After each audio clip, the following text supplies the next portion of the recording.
This is Christine Brown, and while I have to listen to this podcast as my motherly duty, you have the choice not to. My sons sometimes say some naughty things when they're trying to be funny, but really, they're just being stupid. Do you still want to listen? Go right ahead. I am not your mother.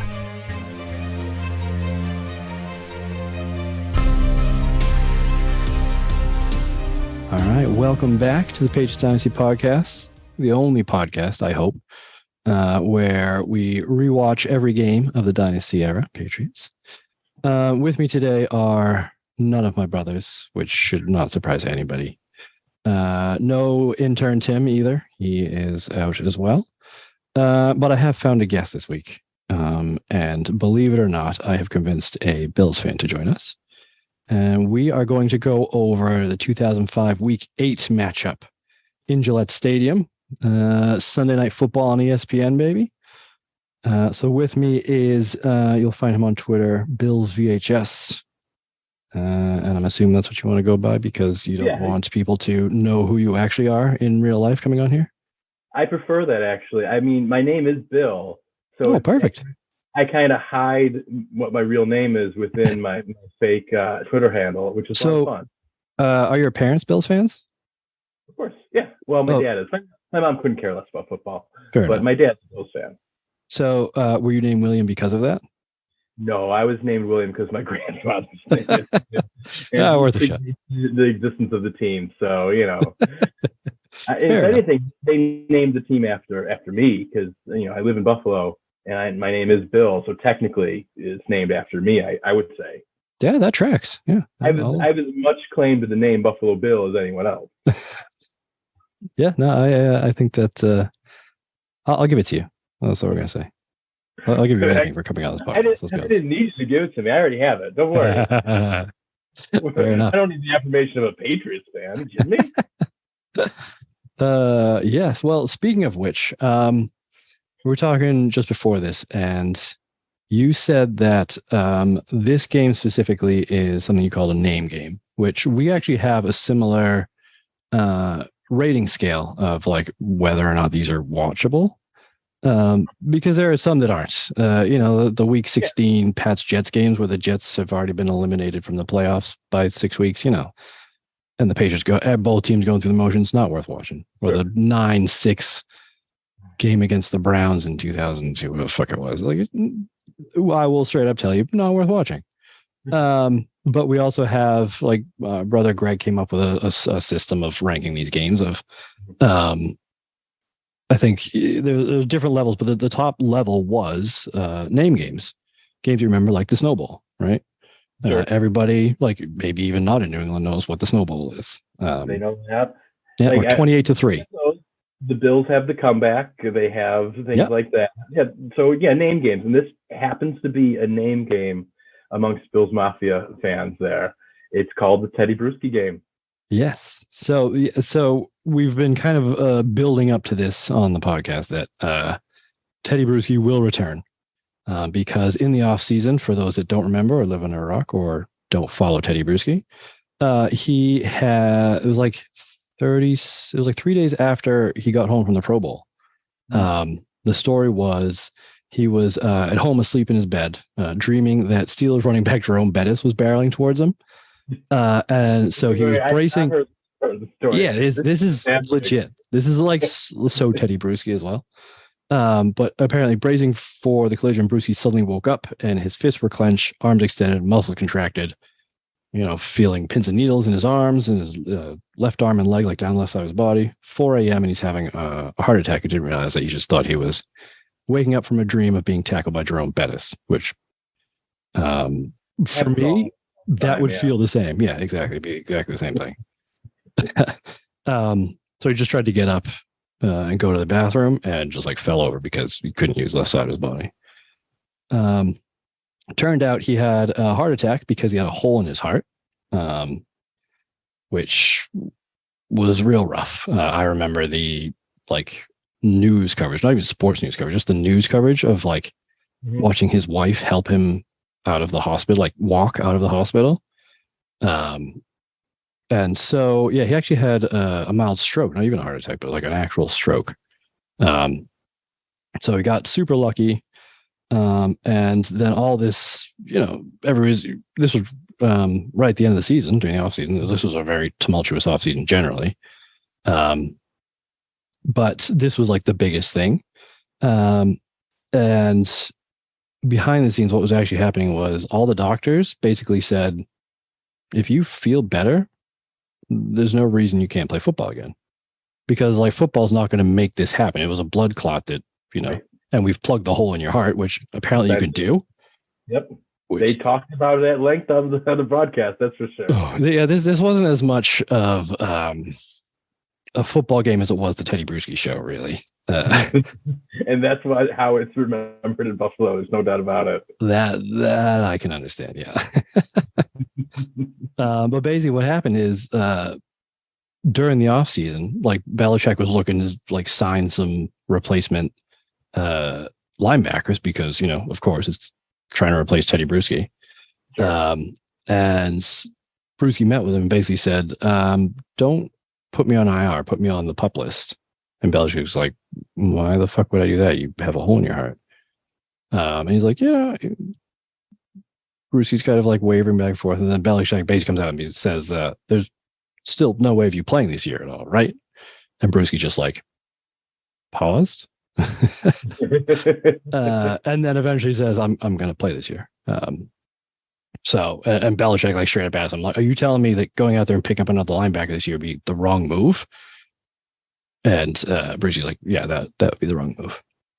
So, so the Patriots kind of knew about that going in. And there's all sorts of like stuff kind of swirling, I think the week before this game, actually 2 weeks before, because the week before this was their bye week. Right. So it was kind of the perfect time to get him back in. And I think everybody thought they were just going to ease him back in, maybe have some packages with him. That didn't happen. He played all 4 downs. And special teams. Yeah. Like he's making tackles on kickoffs in the fourth quarter. Covering kickoffs and punts. It's ridiculous.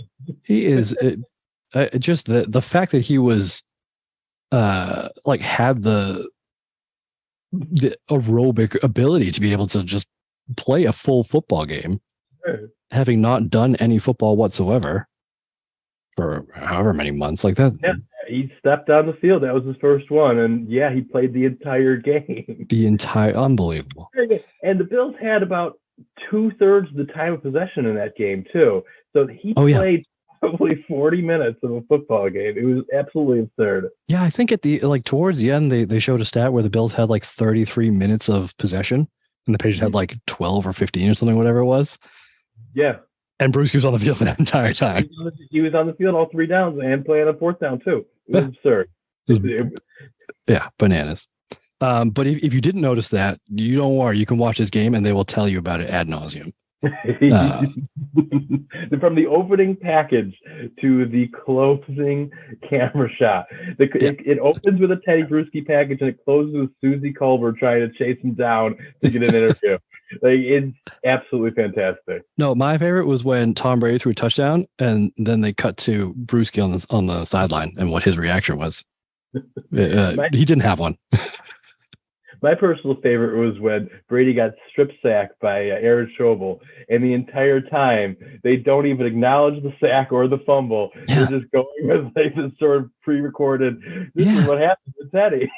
They did that twice too, because they did that on the Patriots strip sack too, and they were playing this thing about Robert Kraft talking about how they didn't sign a waiver to let him play. Like, we don't let lawyers run our lives or something. 9 out of 10. 9 out of the doctors told me to say, it was the entire game was focused on it, which apparently rubbed the citizens of Buffalo, New York absolutely the wrong way. I can't imagine why. That makes no sense to me whatsoever. The thing about Bills fans is they feel as if they're the most disrespected group of people of all time. And if you give them any sort of fodder like this, like a game where they mention an opposing player 1,000 times. Oh, God, yeah. Which they did.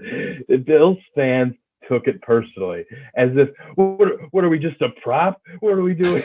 They get offended by it. They're very sensitive people. It's something that I've found in my in my few years of doing this Twitter thing. I think that's I find that with Patriots fans, any game they lose is because of the referees or the league has it in for them or whatever. I mean, there's still people talking about the Eagles Super Bowl that they lost, about how they had changed what the rule of what the catch was or something like that, which, I love a conspiracy theory as much as anybody. I'm a homer, like to my grave, but even that was tough for me.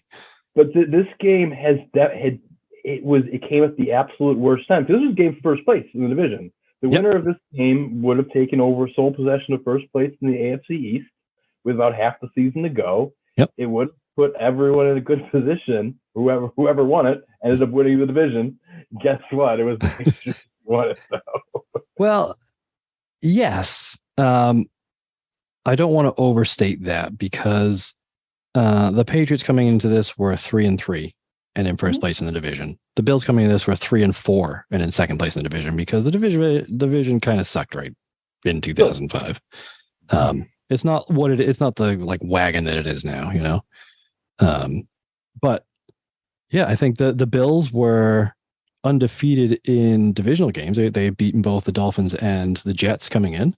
Yep. They kind of had, I kind of want to hear it from you more than like me. I did a little like deep dive of this, but they seemed like they had an up and down season, this one. At least the first half. Well, the first half of the season was marked by the start of J.P. Lossman. It was JP's year. We had Drew Bledsoe for the past 3 seasons.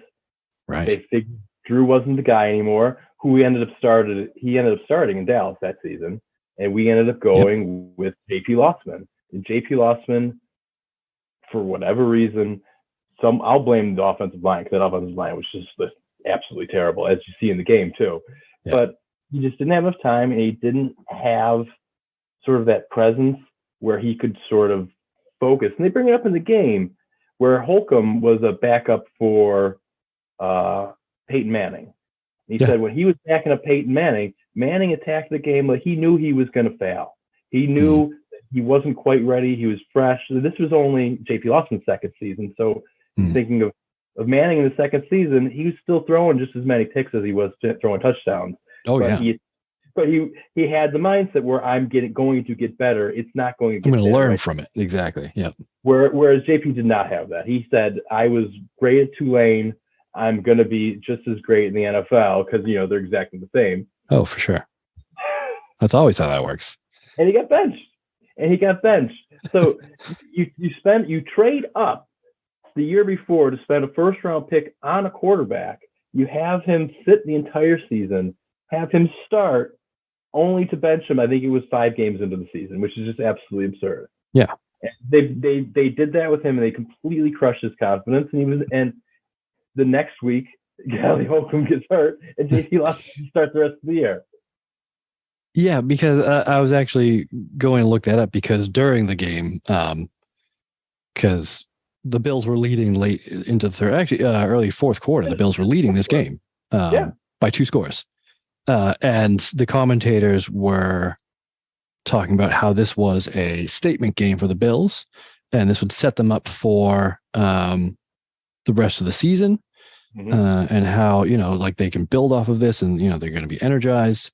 They had a bye week after this, and then they won 2 games, 2, 3, 4, 5, lost 6 of them. So it didn't quite work out that way. It did not quite. This game set the tone for the season, and it was playing great defense and just losing the lead late for stupid things, taking dumb penalties, and that's how they gave away this game. Although this game, again, with the conspiracy theories, did not. I don't know how familiar with are, and if you want to go in chronological order or not, but on the Bills' last drive, Eric Mold gets an OPI for just a little like forearm. It was not an extended hand or anything like that. No. It was just a little shove, which happens on every single play of every single game on like a 4th and 6th or something like that. And it would have been a first down, but instead they push him back 10 yards, and then the following on the 4th down, Kelly Holcomb throws a 1 yard out of 4th. Yeah, a dump off. He dumps it off. He checks it down. which just is just the most frustrating thing because he dumps it off to Eric Mold, who is the second greatest wide receiver in Buffalo Bills history, who you're having run a 1 yard out on a 4th and 6. It just makes absolutely no sense. But that's how that team was.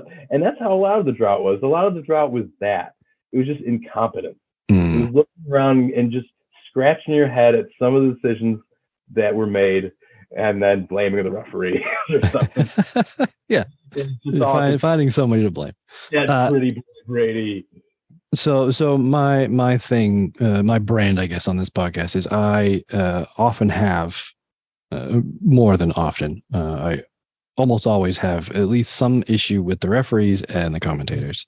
Okay. So we'll get into all of that later. But I agree with you. That offensive pass interference. I also have a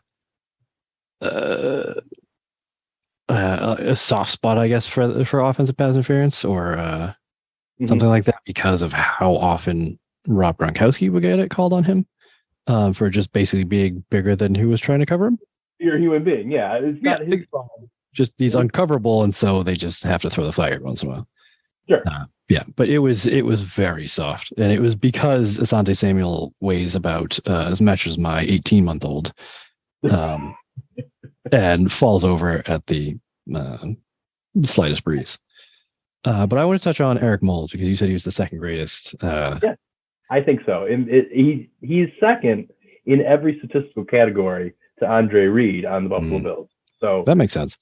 Just statistically alone, he's probably the second best wide receiver.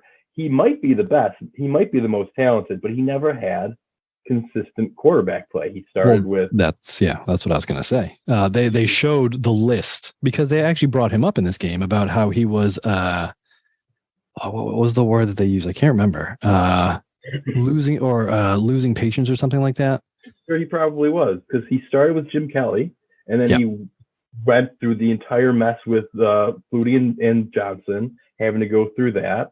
And then he finally had a connection with Drew Bledsoe. The two of them made a great pair. And then he kept going. They had J.P. Losman, then Kelly Holt, and then eventually it was Trent Edwards. And then he just ended up signing his last year in Houston for some reason, where everyone goes to die. Like I just feel the Texans are just where every just washed up last ditch effort for every guy you used to love. Like I should just do that. I could probably get a whole Texans jerseys just of all of my favorite players that used to play for the Bills. They're like the AFC version of the old Redskins, I think. Yes, they are. Yeah, it's a lot of fun. Yeah, I mean Vince Wilfork. That's where he ended his career. Was on the Texans? Yeah, love that guy. But yeah, my funniest part about your whole rant there is you actually missed two quarterbacks. You missed Todd Collins and Alex Van Pelt. Todd Collins, Alex Van Pelt, and Joe Hobart. I jumped over the Billy Joe Hobart, who I don't know if you know the story. He was actually backing up Todd Collins that year after Kelly left. He was the backup, but he famously didn't read his playbook. He just never opened it. He was the backup quarterback. He just didn't know the plays. So in one That's a bold move. Yeah, Collins gets injured, and they go, "All right, Billy, grab your helmet." And he's like, "Okay," and they're calling the plays. And he's just calling whatever play he wants back there because he has no idea what's going on. He's going to call the scout team plays he ran or whatever. Oh my God. What's going on? And he got cut the next week because he admitted it to the press after the game. He's like, "Yeah, I guess I wasn't familiar enough with the playbook." And it was like week 6 by this time. Like, what are you talking about? So like they cut him, and that's where the Alex Van Pelt era started. Wow. Yeah, Alex Van Pelt is sort of a cult hero around here. Really? He was a third quarterback for Kelly, and he sort of existed through, and it was on those teams with Flutie and Johnson. So everyone would just sort of say, "Let's put Van Pelt in there," and everyone would laugh. Those things. And he got a little following around here. Yeah. He was a quarterback coach for a little bit. All right. Yeah, I remember doing a game about him. He had some interesting nicknames, I thought. Alex Van Pelt. Go Boy. He was Go Boy. It was his main nickname because he looked like Poppin' Fresh because he was kind of a chubby guy. He's a big dude. Yeah. No, they called him Pill for some reason. Pill. Oh. Yeah. I'm going to look that up. Why would they call him Pill? I can't remember why. I feel like we looked it up and it was like some ridiculous reason. But yeah, Alex Van Pelt is what we called him. He was he was kind of one of those like tough quarterbacks. You know, he had no problem standing in. It felt like. Oh, he could stay. Well, and that was probably one of the problems because of the line. Maybe that's why he got the nickname Pill. I don't know.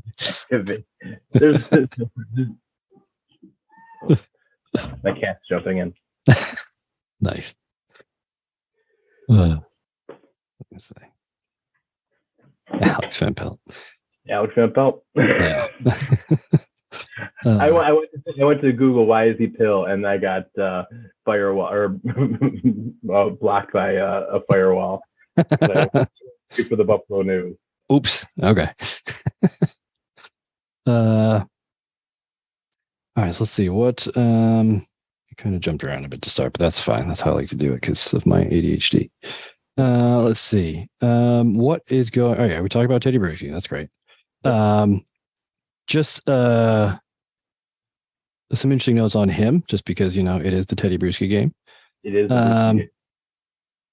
This was 8 months after having that stroke, which 8 months after, I think if I had a stroke, I might be walking. Yeah, I don't think so. Just absolutely bananas. But he was actually the 3rd round pick in the 1996 draft, which Patriots fans will remember as the Parcells Grocery draft, where Kraft, quote unquote, forced him to draft Terry Glenn in the 1st round. But if he's going to cook the meal, he's going to have to buy his groceries. Yeah, exactly. I've heard him say that maybe like 1,001 times, something like that. Yep. So that was kind of the beginning of the end, even though Terry Glenn and Andrew Bledsoe led them to the Super Bowl in 97. 2nd round pick, Lawyer Malloy. Not too bad. 3rd round pick, Teddy Bruschi. Fucking nailed that. I will give Parcells, I have a love-hate relationship with, but I will give it, he can draft a defensive player in the top 3 rounds. Like, it's absolutely ridiculous. But speaking of which, they actually showed a clip of Bruschi hugging Lawyer Malloy in the pregame, which I thought was pretty cool because Malloy is now on the Bills at this point. Lawyer is on the Bills at this point. He came the year before, I believe.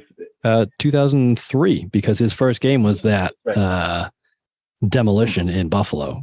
The 31-0, which was returned in week 17, I believe. That's exactly right. Yeah. I think the Patriots actually sent in there because it was 31-0 late in the game, and the Bills were driving, and so the Patriots sent all their first string defensive players back in to do the goal line stand to make sure it was 31-0, which is very Belichick of this team. Of course. But this 2005 season is very un-Belichick, it feels like. Just like this, we talked about this before, like, I don't remember watching this game. I didn't remember this game at all coming into this before watching it. But after watching it, I remember why. Because this was one of the ugliest games. And there were 2 different times where I had to go back and check Pro Football Reference to make sure the Patriots actually did win this game. It didn't look like they were going to. They had no reason. The Bills were in control from the start of the game. The only thing that was going on is the fact that Kelly Holcomb was the quarterback for the Bills, and he couldn't throw the ball. He was skipping the ball to receivers at one point. Yeah.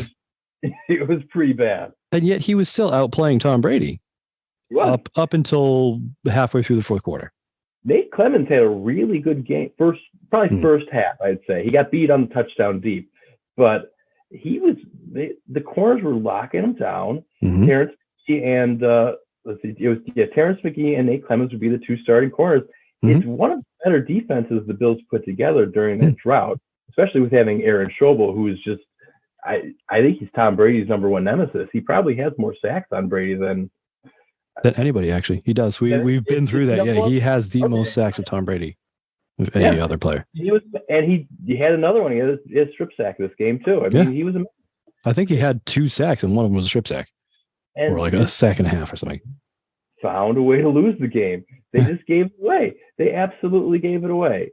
Because lost this game. Yeah, I'll just give like a quick rundown of like how it played out. But basically, the Bills started their first 3 offensive drives were all 11 play drives.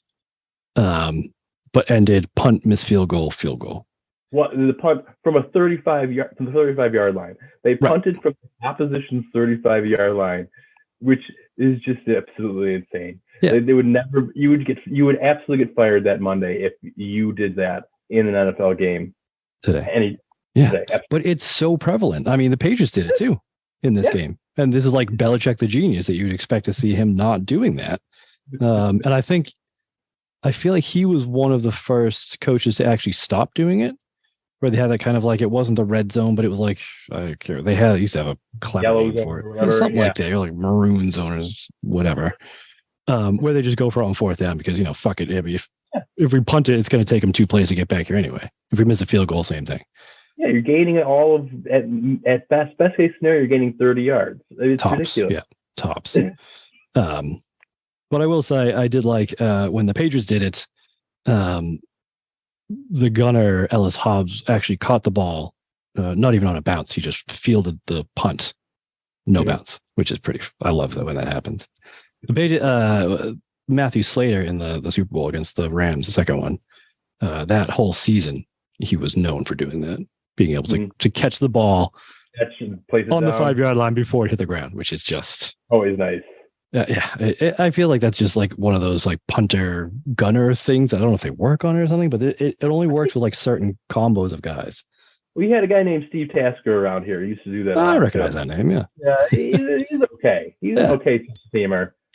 So is Slater? I'm just taking a side. Is Slater going to make the Hall of Fame or no? Because Tasker's never going to get into the Hall of Fame. Slater's not either. You don't think so? No, I think either both do or neither of them do. Just because they're just special teamers. Matthew Slater has one official catch, and he is listed as a wide receiver. Sure. It was like 35 yards. So he has like the best. That's a good range. Exactly, yeah. Yards per catch, but that's it. So yeah, I don't think core special teamers make it. They don't, and I've never understood why. Because they're still lining up. It's a position. I think because you can't back up what they contributed with stats, which is unfortunate because that's usually where the world is headed. Where if you can't prove it with some sort of statistic, that's not really true. Right. You can make up any statistic you want to prove anything you want. For sure. So maybe that's what we should do. We should do a combined, like we'll make up some advanced stats because that seems to be all the rage now. Some analytics, where Steve Tasker and Matthew Slater, the points per drive that they shaved off of their team's defense. Like there's got to be some way to package that.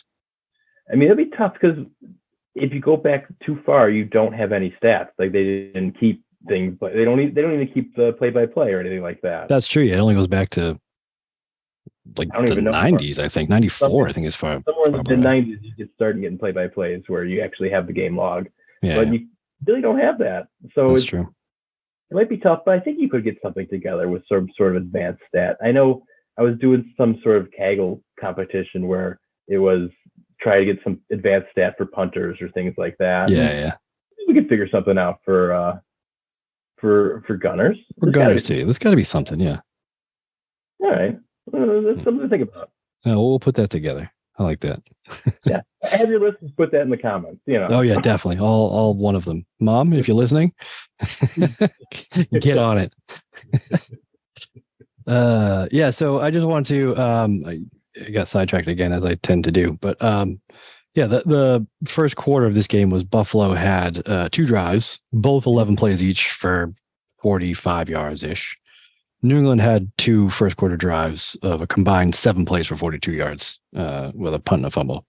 And the fumble was, so I know we've talked about this in the past, but like for this season, but this team is, I don't even think decimated is a strong enough word for how many injuries there are. I actually started, I was like keeping a section of like who was injured each week.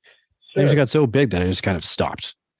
And that fumble in the first quarter, that was just such a freak injury with the turnover there too. It just sort of pulls up and grabs his leg, and that's it. Yeah, so that was Patrick Pass, who was only in the game because Corey Dillon, who ran for like 1,400 yards the year before, he's hurt.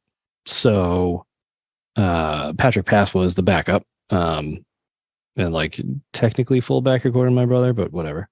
And then they also signed Amos Zeroe, famous Amos, because Kevin Falk was hurt. And so Amos was supposed to be the third down back. But then Patrick Pass was actually running really well. He actually, the game before this, had career highs in rushing yards and receiving yards, and helping them win. And looked like, hey, this might be the next guy to take the mantle from Corey Dillon. He wasn't, because he was running actually quite well in this game, barring some many penalties from the offensive line and holding and whatnot. But then on a play, I think it was early in the second quarter, he's running to the left and pulls up with a hamstring. But instead of just like falling down, he drops the ball and grabs his hamstring and kind of like keeps hopping away. Yeah, he forgets that a football game's going on. Yeah. Even the commentators like, I've never seen that in my life. Completely forgets the game's going. He sort of calls a timeout in his own head, like, okay, guys, I'm injured. Yeah. Hang on, guys. Hang on. I pulled something, and the game continues around him, of course. Yep. And so the Bills recover and I believe go kick a field goal or something. I think it was just so bad. And the Patriots doing very like unpatriot like things. Like the second quarter, the only thing that happened was the Bills finally put another 11-play drive together, but they kicked a field goal.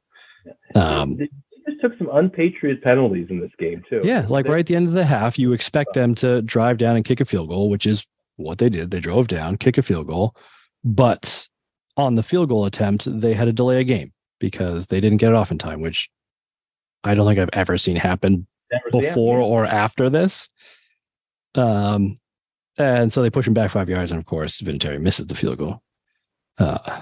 So, like, yeah, on both sides, I think, just the Bills completely dominating the flow of play and putting up 3 whole points, and the Patriots just doing absolutely nothing and being held scoreless in the first half. Yeah, for the first time in 37 games. They could not stop Willis McGahee. Willis McGahee kept picking up first downs. This is probably the game he had as a Bill. He had, I'm looking at like 130 something yards, probably 20 carries. He was just pounding the ball and getting it and moving it ahead, which is something he never did.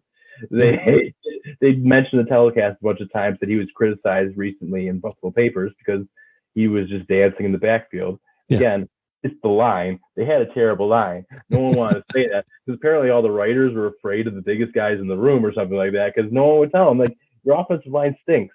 It's like, tell Trey Teague, just do something out there because he's letting everyone pass them. Your screen game's terrible and you can't run the ball. But other than that, it's a great offensive line.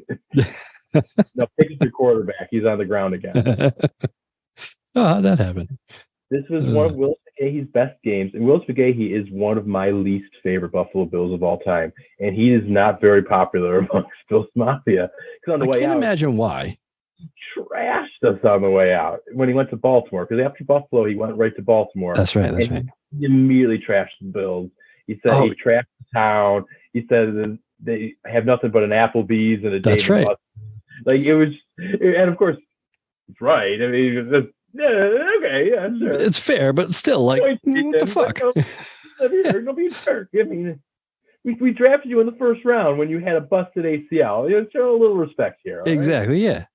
Yeah. Also, according to his Wikipedia, at the last count, had him at 10 children by 9 different women by the time he was 32 years old. Which is kind of funny because he replaced Travis Henry, of course. Yeah. Who was 11 from 10. Yeah. And I can't. What didn't one of them say? It was because the only thing to do in Buffalo is to have sex. Wasn't that one of them? One of them. I'm pretty sure that would have been Willis. Which it feels right.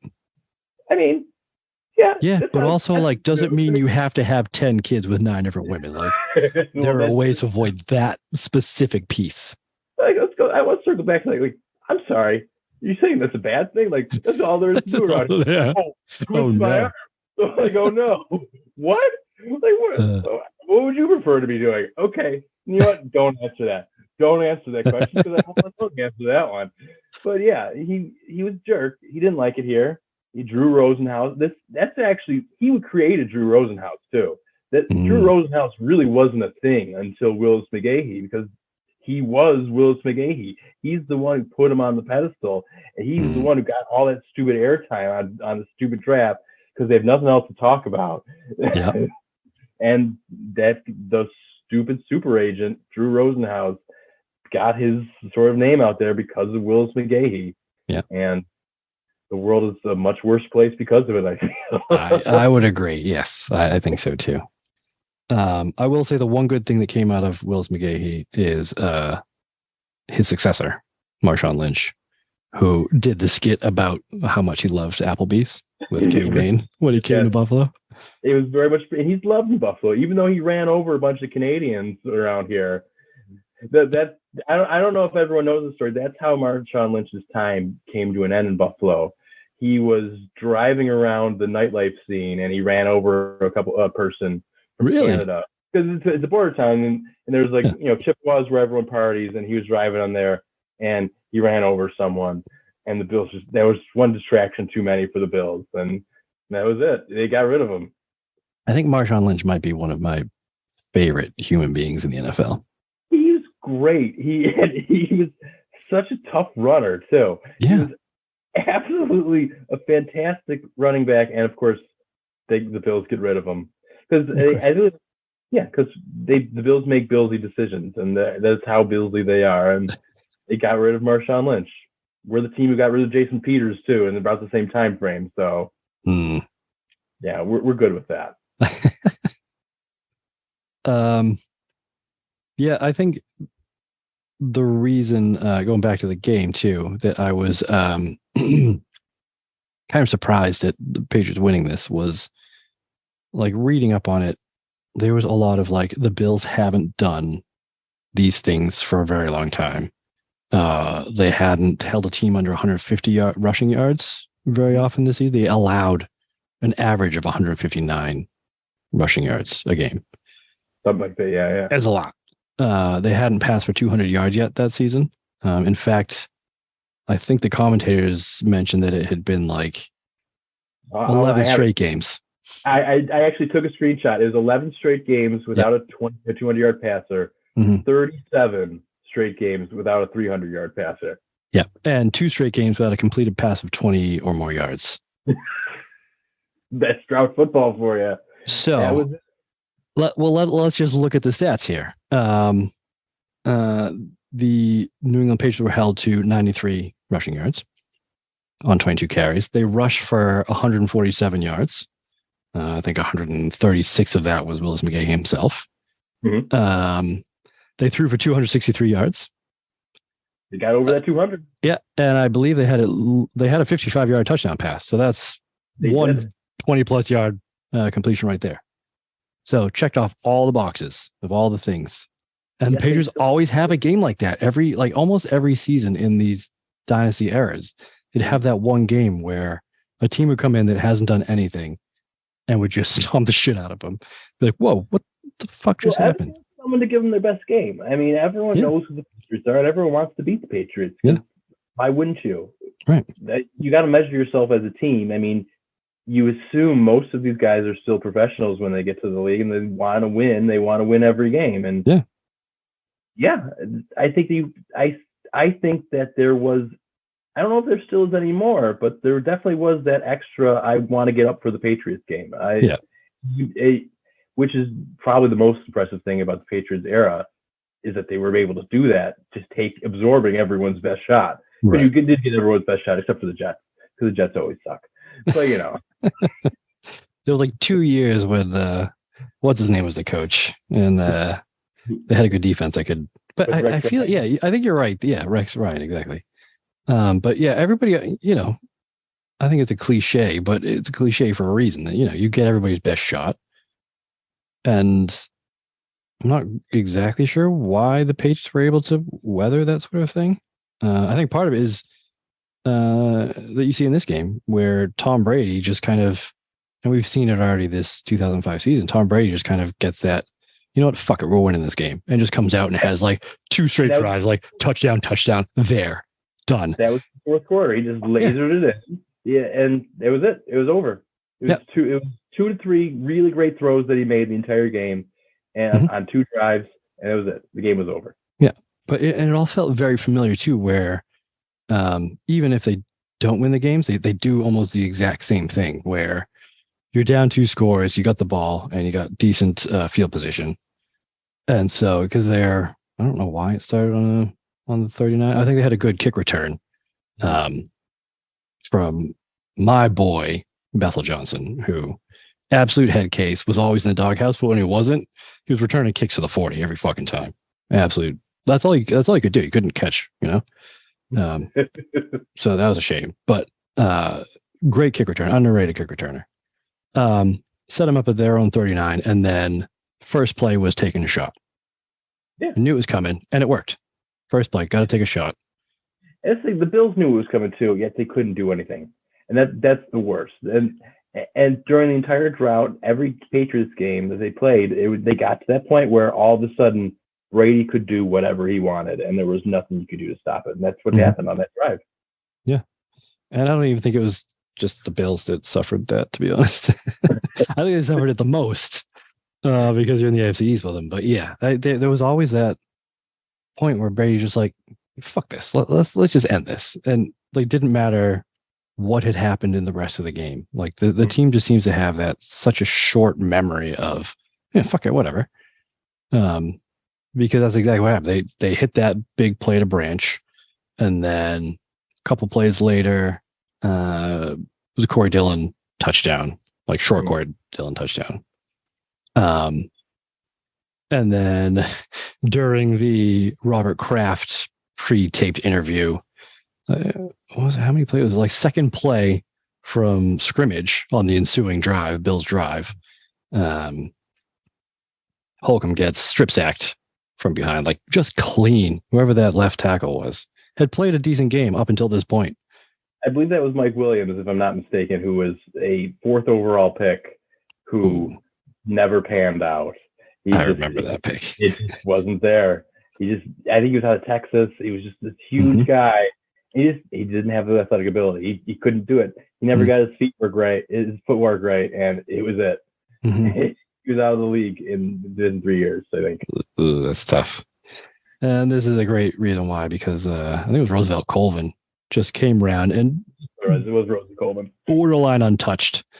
Just kind of like swatted the hands away and just full steam ahead, just crushed poor old Kelly Holcomb. Now we did pat on the previous play. You did mention the. I actually have a note here, or the note on that Deion Branch catch that you mentioned, which was challenged and was upheld as a completed catch. When the video evidence clearly shows it hitting the ground, it clearly shows the ball moving, and then you have Mike Patrick going, "Yeah, this is not a catch. There's no way this is a catch." Theismann, "Yeah, it's not a catch. It's not a catch." Yeah. Ruling on the field is confirmed. Yeah, I actually. Let's get into this. I want to talk about these referees because Patrick just starts backtracking, like, "Oh, yeah, no, I can see how they upheld. Yeah, of course they upheld it.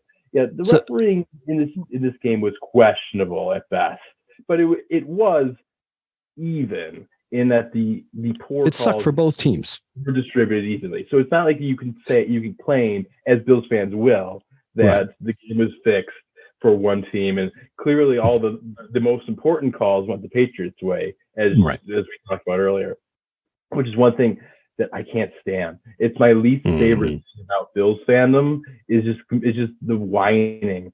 There's just so much whining, and it's one thing I'm not there for. That's not something that I enjoy, is the whining. So the Bills are good now, so you may want to prepare yourself, because you will hear it from other fan bases every time they lose to your team.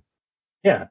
Oh, absolutely. So we can't enjoy a win either, because the NFL's rigged. It's rigged.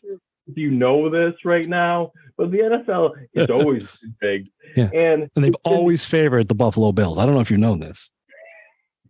Because the easiest thing to do is to get 100 guys to keep a secret. Right. Because 100, 200, 300, 100 guys per game. So what was that in the league? There's 16 games going on. So let's just call it even 3,000 for number's sake. Yeah. 3,000 guys involved in the league. They're going to keep a secret. They're going to be able to keep that pro wrestling secret that it's just this is all fake. Yeah. The secret that 10 guys couldn't keep for pro wrestling back in 1950, but the thousands of guys who played football, they're going to be able to keep that. The football games are rigged. Exactly. And every time a scandal comes out, it's always between like 3 people and one of them blabbed to somebody. But yeah, no, this one specifically, this is the one where everybody managed to keep their mouth shut for sure. This is it. Yeah, just the largest football or sports league in America. Yeah, that managed to keep that one quiet. Yeah. So this game, of course, is one of the rigged games because of that Deion Branch call. And because of the mentioned the pass interference on at the end of the game. Yes, but also this was my favorite and also least favorite call of the entire thing. And it was early. This was like first quarter. But this was the call. Delay a game. Defense performing an unnatural act. Not coming to the game in an attempt to get the offense to false start. 5-yard penalty that results in a first down. The laughter you heard was the commentators giggling to themselves because they've never heard of anything so ridiculous. Yeah, that was Bills legend Paul McGuire laughing his butt off because it's the stupidest thing he'd ever heard. Yeah. That the possibility. It's so ridiculous. The possibility that that Teddy Bruschi would sort of run towards the line of scrimmage to try to draw an offside. I know that, which is perfectly legal, I believe. Yeah. Junior Seau made an absolute career out of it. Yeah. Bruce Smith as well. Yeah. What are we talking about here? It just reminds me of that whole giving him the business call. Giving him the back in the day. You're making it up. That's the call. Yeah, exactly. So yeah, that was a I'd never seen that call. I don't think I've seen that call since either. No. I've seen calls where like the nose guard is sort of waving at the ball or something. Yeah. Or simulating the snap or something. Yeah. That's one thing, but not from a linebacker.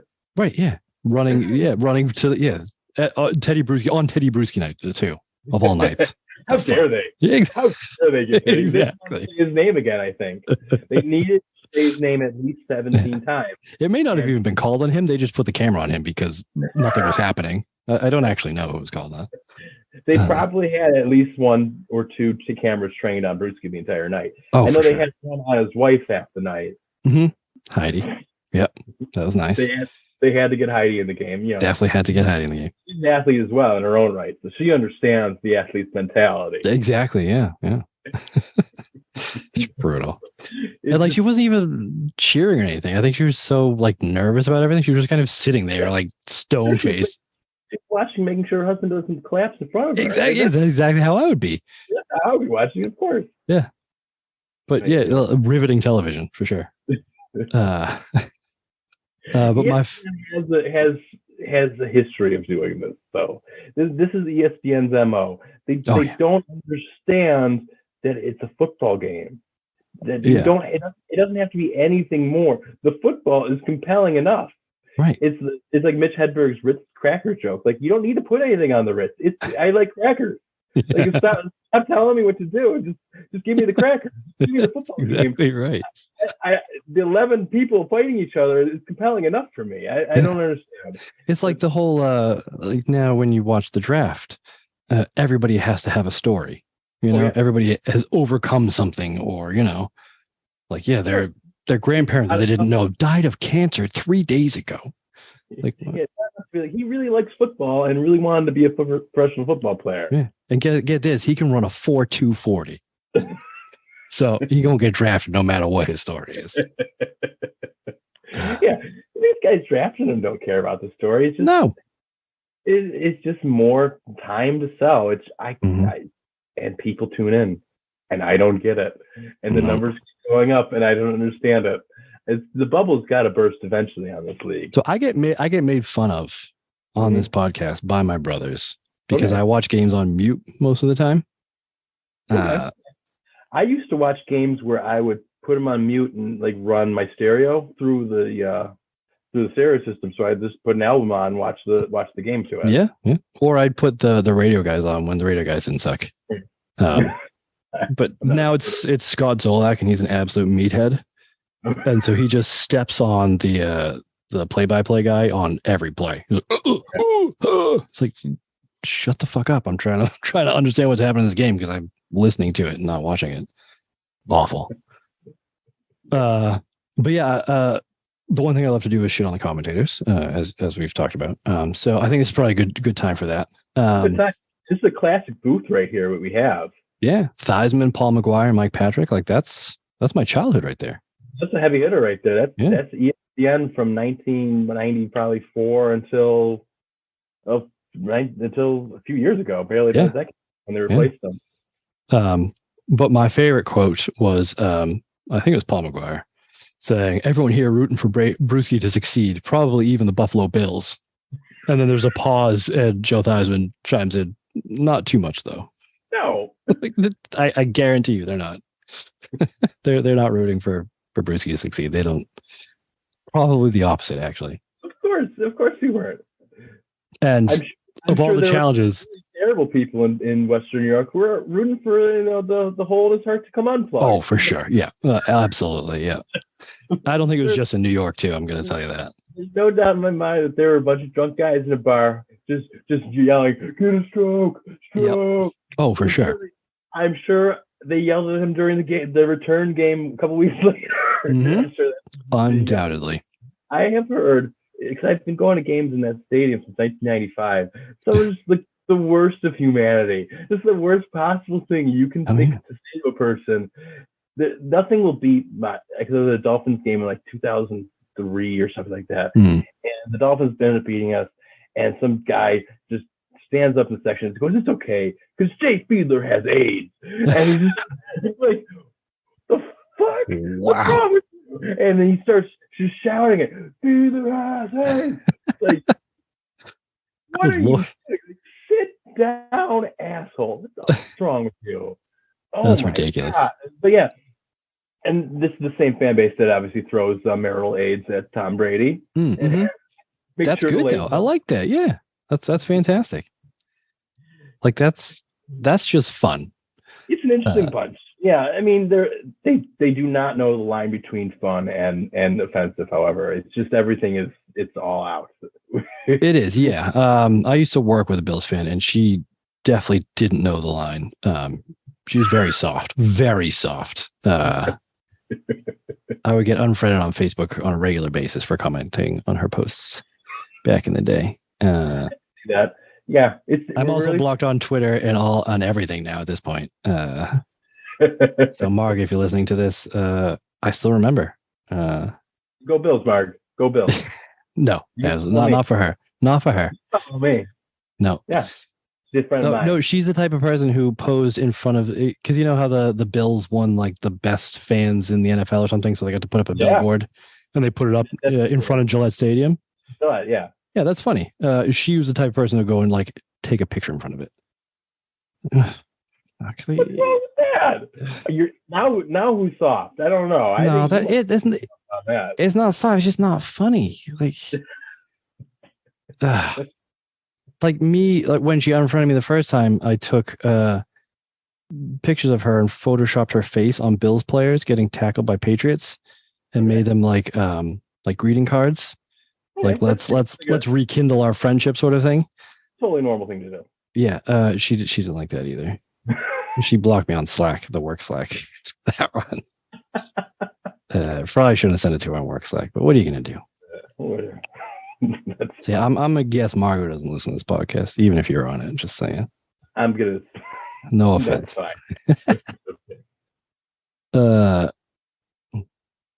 Speaking of terrible football, Corey Dillon, I thought actually did decently for the fact that he had like 1.5 legs going into this game. He did. he did what he did. He did what he always did. He powered in from the 1 yard line. That was what Corey Dillon did best. Finishing runs. Did it really well before, and Corey Dillon did even better. Just smashed it in the end of the end zone. Yeah, and that's what he did. And I hated him for it. I get it completely because but this was definitely like tail end. This was the dregs of the Corey Dillon experience at this point. Didn't look like the same guy, but actually my brother sent me something today. It came out today that Corey Dillon is in the news. Oh, I don't know if you heard this because he is angry that he's not in the Cincinnati Bengals franchise Ring of Honor selection. I did do something like that. I saw with the Bengals Jim posted something like that and he posted something where he has the helmet because apparently once Corey Dillon in a fit of rage threw his own helmet into the stadium crowd, and one of Bengals Jim's fans has the helmet, so they bring the helmet around to the tailgates. That's Corey Dillon's helmet. Yeah, Corey Dillon's helmet is wandering around a tailgate somewhere at every Bengals game. Yeah. That feels like it should. But I also feel like he should probably be in their Ring of Honor because he's the best running back they've ever had on some really, really bad teams. He was on some really, really bad teams. Like 4-12 bad teams. Yeah. Those were really, really bad teams. But does he have to go on the Wall of Fame? I mean, what are the teams can make up their own rules for who's going to be on their own walls, and if your best player, I mean, he's best known as a Patriot, Corey Dillon. You don't think so? He definitely has in. I mean, to me, for sure. I might be biased. Yeah. I don't know if people would say Corey Dillon would automatically think of the Bengals, especially if someone was newer to football. Yeah, that's fair. I don't know. So I think he was the Bengals for so long, though. That's true. They did not have much, though. So they had nothing. It was just him. It was him and like Coy Kitner or like whoever the hell was trying to throw the ball. I couldn't even name an actual Bengals quarterback from that time. John Kitna probably was. Jeff Blake. I think that's who it was. Jeff Blake would have been their quarterbacks. Yeah. Yeah. Wow. Yeah. Well, Corey Dillon. Put him on the wall or don't. But he also, I believe, the comment was something like, I'd rather flip burgers than play for the Cincinnati Bengals, is how he left town. That's a good way to not get your name on the Wall of Fame. Yeah. That's the perfect way. I mean, the Patriots are going through something similar with Bill Parcells, where he's not in their Hall of Fame. He's not, but he doesn't have to be. I mean, he could. He won an AFC championship, obviously. He brought him to a Super Bowl, yeah, and kind of legitimized the team, some people argue. I would say he probably did. Because those 80s and early 90s Patriots teams were abjectly horrible. They were just absolutely awful. They were the laughingstock of the NFL. They were. They were about to move, too. There was talks of them moving before Kraft left the team. Yep. Yeah. Yeah, Kraft definitely saved the team from going anywhere. And did it in like an incredibly smart way where basically he bought the parking lots and stuff and like the rights to the parking lot or something like that. And then somehow managed to get the rights to the stadium. So the team couldn't move without buying him out. And he basically just said, nah, so you're going to have to sell me the team instead. And then built a brand new stadium, money from his own pocket. So I'm all for that. That's not happening here. We're getting New York State taxpayer money on our new. Yeah, you are. Oh God! Get the city to pay for it. Get that New York City money. The way it works in New York State is that if you're not in New York City, all of your taxes you sort of get punched in the side of the head, and they take it out of your pocket and they just give it to someone in New York City because that's what happens in New York State. Because the rate of return where I am is like negative, and if you're in New York, everyone complains my New York City taxes are so high. Like mine are just as high, same state, jerk, and you're actually getting services back for it. Whereas we have a metro line with one rail. There is one rail in Buffalo. It's the saddest metro line. It just goes up and down, back and forth. It's like some kid made a Sim City like city and just didn't finish it. So you just see like it's pathetic. We don't have any services around here, and of course, they could have changed it. They could have, sort of built this new stadium downtown and had some sort of infrastructure build up. No, they're just going to build in the parking lot in the same place, 15 miles out of town, where it's going to get used 10 times a year. There's nothing. There's nothing there. It's not. It's suburbs. It's the outskirts of suburbs too. So it's farms, suburbs. No, it's the first time I went, because my best friend in high school went to RIT up there in Rochester. So I met him up there, and we went to a Bills Pats game. The Richard Seymour game, you probably remember it as. Probably. Might have been at that one. I don't know. But I just remember like driving up to the stadium, being like, where the fuck are we going? Because like house stadium. Like what the why is it here? So, and people rent out their front lawns, and you can park in somebody's backyard. Yeah, that's exactly what you can park in the backyard, front lawn, and people rent porta johns and put them in their lawn and stuff like that. Yeah, people pay $20 to park your car here, because if you park in the stadium lot, it's $50. So it's a quick walk. They're gonna do it again. It's just gonna be the same houses, and you're gonna park in the same people's lawn, and that's what people want to do. And I guess you can do the same thing if you want. I would choose to do something different, but they didn't ask me. Well, they did, and they just ignored. They promptly ignored me. They gave me all sorts of surveys. They said, put it downtown. Have it as a different experience. No, fuck this guy. No, let's just do the same exact thing we've been doing for the last 40 years, and we'll build it in the same spot, and we'll have the same problems. It'll be great. It's working really well so far, right? So why change it? Good Lord. Well, speaking of shitty people in NFL offices, we had a Troy Vincent sighting in this game. We did. Yeah. He was starting safety for the Bills at this point. Moved to safety from, I'm assuming, corner?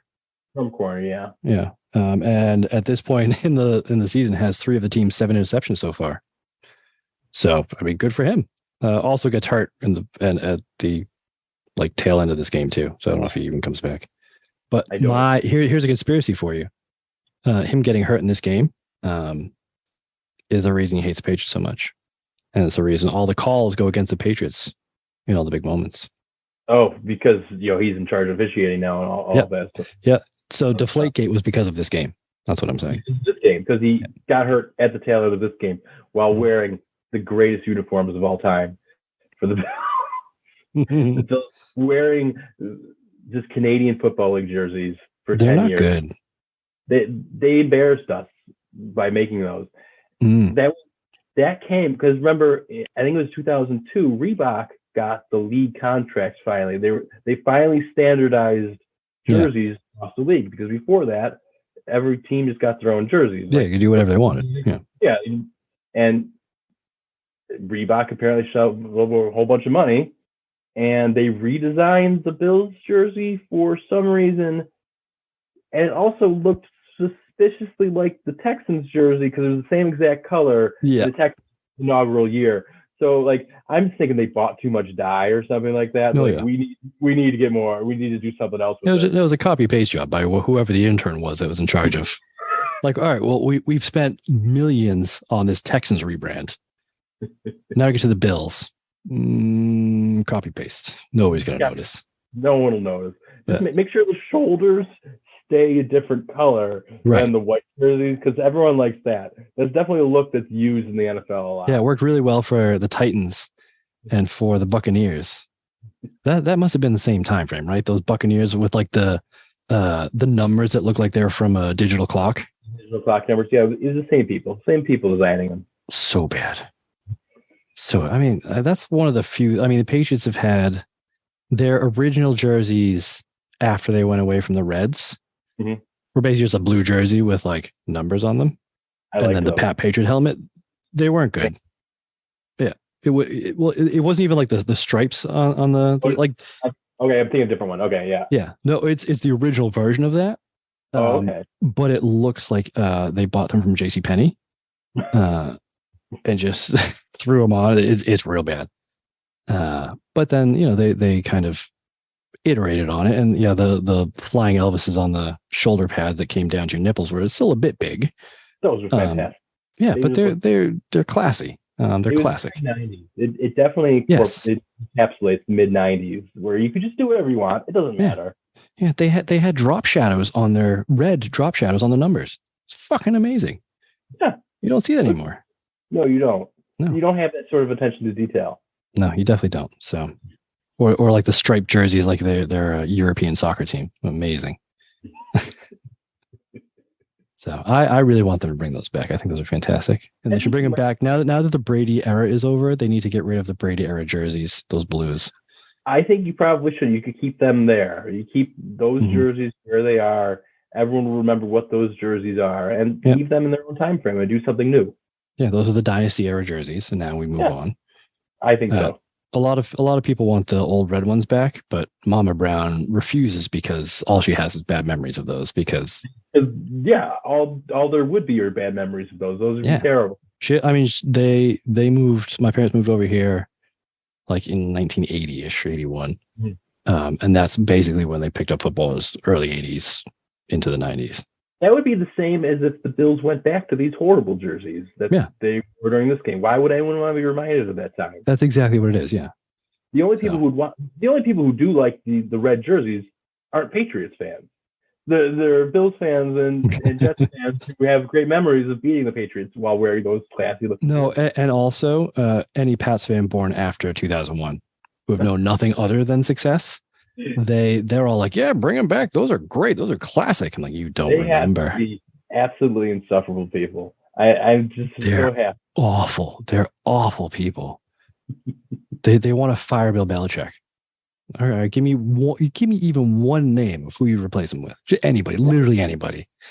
Even guys who have a job who right now. Even what are you getting Andy Reid to come in? Because that's not. No, just promote Josh McDaniels. That's worked before. That's great. It's worked out well for Josh. Josh has proven himself as a head coach in this league. There's no doubt about it. Multiple times, yeah, he's done well. But it's funny because actually Josh McDaniels, this was his first year running the show, and there was a lot of controversy about that because this was when who was it that they had before? They had Charlie Weiss and Romeo Crennel. And they both left after the 2004 Super Bowl. Weiss went to Notre Dame. Yeah. Romeo went to Houston, I believe, didn't he? He went to Cleveland, I think. This was the Cleveland. And then eventually, yeah. But basically, what happened was the Patriots officially promoted Eric Mangini to replace Romeo Crennel as the defensive coordinator. I believe it's pronounced Mangenius. It is actually, yes. Okay. That's a French way of saying it. We can't pronounce that with a Boston accent, so it's Mangini. And then Josh McDaniels was the coordinator, offensive coordinator. And like everybody knew that Mangini was smart enough for it. But the question in the locker room was whether he could command the attention and respect of a room. I think maybe not. And then basically everybody loved Charlie Weiss. He was very inventive with those early like Brady or the amount of trick plays. I was taken aback, like rewatching all these games.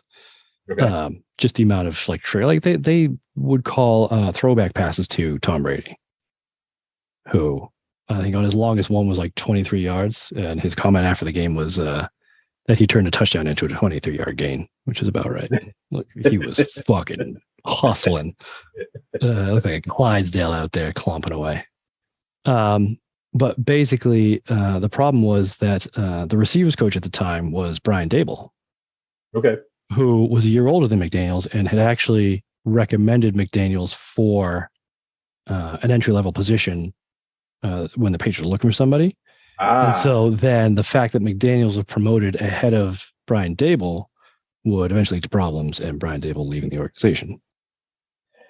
Yeah, Brian Dable did all right for himself, I'd say. He still is right now. Yeah, he's he did well in Buffalo, although you know a lot of that's debated how much that was him versus just having the freak named Josh Allen at your disposal. I think that's fair. That helps you a little bit. having some guy, this giant, massive human being who's just a big dumb idiot who likes to throw the ball as far as he can, which is just fantastic. I had to root for all these terrible quarterbacks like J.P. Losman and Kelly Holcomb and Alex Van Pelt, and just this big cloud. Al is just this big dopey guy. He kind of like Gronkowski-ish. That's exactly what I was going to say. He's just this big dope who loves playing football, and he's just going to throw the ball. He's just this athletic freak. Yeah. I don't know if you actually know this. I went to high school with Rob Gronkowski. Really? I actually graduated with Dan. Dan was his older brother. Yeah. Rob, because he grew up a couple houses down from, a couple streets away from me. Because their dad owns G&G Fitness, which is a local fitness shop around here, and that's what they do. And that sounds about right.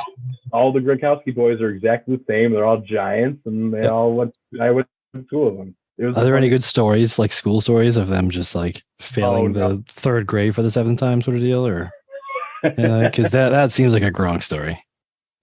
There's a Rob story. Rob played hockey with my brother because Rob was like a year older than my brother, and this would have been when they were like 9 or 10. Yeah. And Rob was 1.5 feet taller than everyone else on the ice. Holy shit!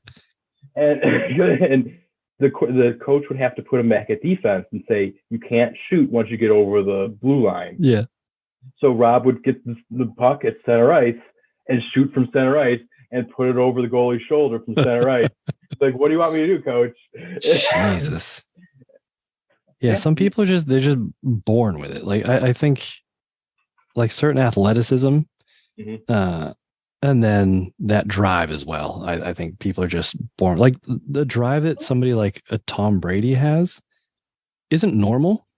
You can't teach that. You know what? You can't learn it. My wife the other day, because you talk about athletes getting into the zone, because everyone talks about the zone. Yep. I'm pretty sure that's just some sort of autism thing where you get this hyper focus. That's all it is. Yeah.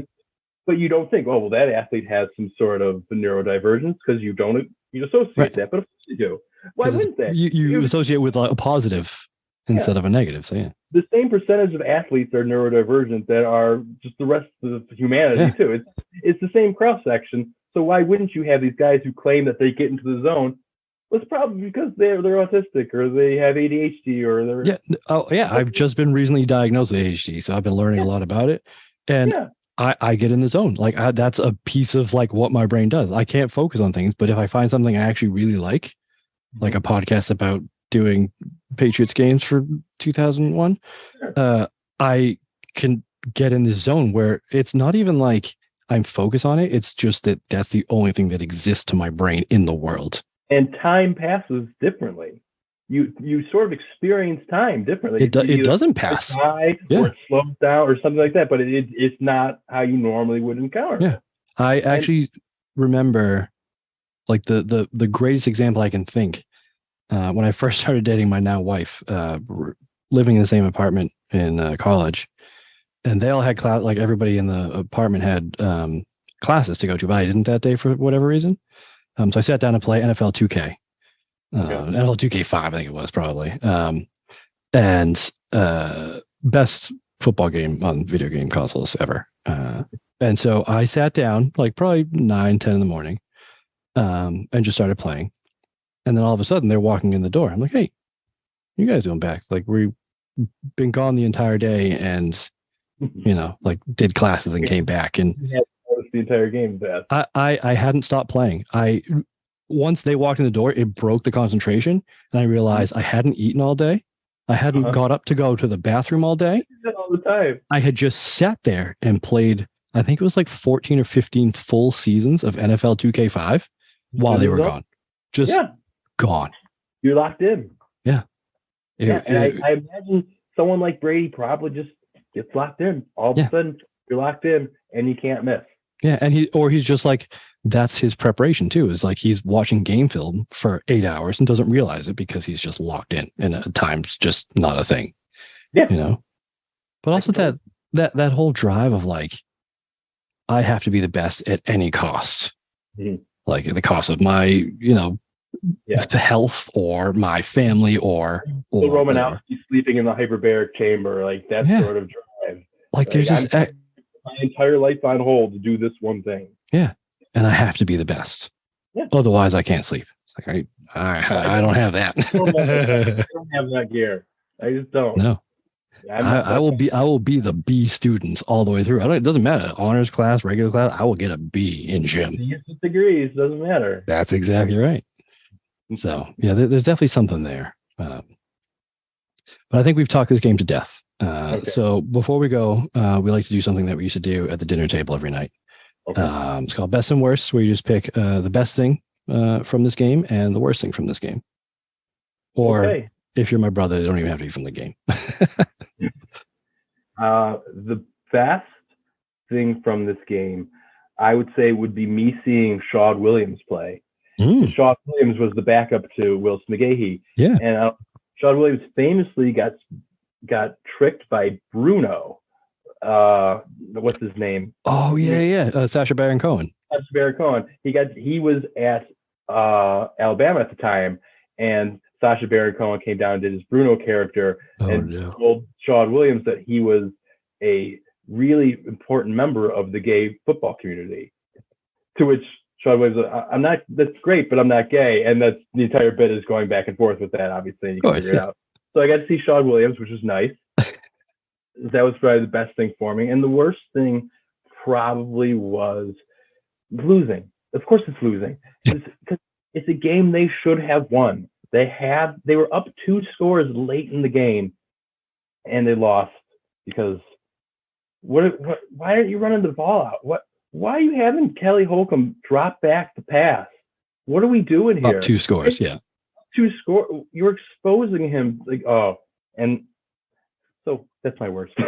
That's fair. I can't talk about this game anymore. What about you? What's your best? Let's see. My best, Teddy Bruschi being back. No, just hearing the brew chant. I don't think there's anything better than that. Like, because it always sounds almost like a boo, and you're like, why is everybody booing at home? Like, no, it's not. We had that with Bruce Smith, and then Cole Beasley, who thought we were booing him. Probably should have been.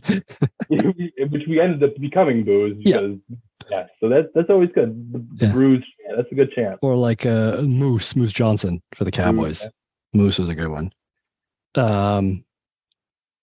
And also, I got to say, we've been giving Asante Samuel a real hard time on this podcast. Mainly not just because he's vocal on Twitter about how much he hates Bill Belichick, but also because he dropped that interception in 2007 that would have sealed the perfect season. But he's made some like pretty dumb plays this season. But this game, he was like the only one on defense actually balling out, other than Teddy Bruschi. And that interception that he had was very that's what he was known for, was that diving interception on the out every time. He had great hands, except for that one fucking time. And one honorable mention, I don't know if this is the best or worst, but going back to McGahee, when I was looking into him for this podcast, this is the line. I did not do any more research. I just wanted to leave it as a bit of a mystery, but it was in 2016, he starred on the E! Reality television series, Famously Single. I saw that on his Wikipedia page as well. And I thought, no, I don't want to watch it, but I just want my imagination to be able to simmer with that. I can imagine because it's a VH1 show, I think, or one of those sort of reality. Okay. TV. Yeah. I understand what it looks like. They've been producing these shows for 20 years now. Exactly, and they're all the same. Same show for the past 20 years. Probably in the same house, just different rooms, maybe, is my guess. You need to fumigate that house a lot, I think. Oh, for sure, yeah. That's why you only do it in one house. You just fumigate it the whole house once. You don't have to pay for multiple. It's money. It's E. They're not made of money, you know? So, yeah, I think that was the perfect way to end this episode. That's a good way to end it. All right. All right, Bill, we appreciate it. Thank you for coming on. This is fantastic. Yeah. And I think maybe next time, in your honor, the next time the Bills beat the Patriots on this show, we will have you back. I'll talk to you in about 16 years or something. It's been a while. All right. All right. I appreciate it. Thank you very much. Yeah. Thanks for having me. Talk to you soon. Bye. Bye. Bye. Tune in next week to see how much of a blubbering little bitch Greg is on the Patriots Dynasty Podcast.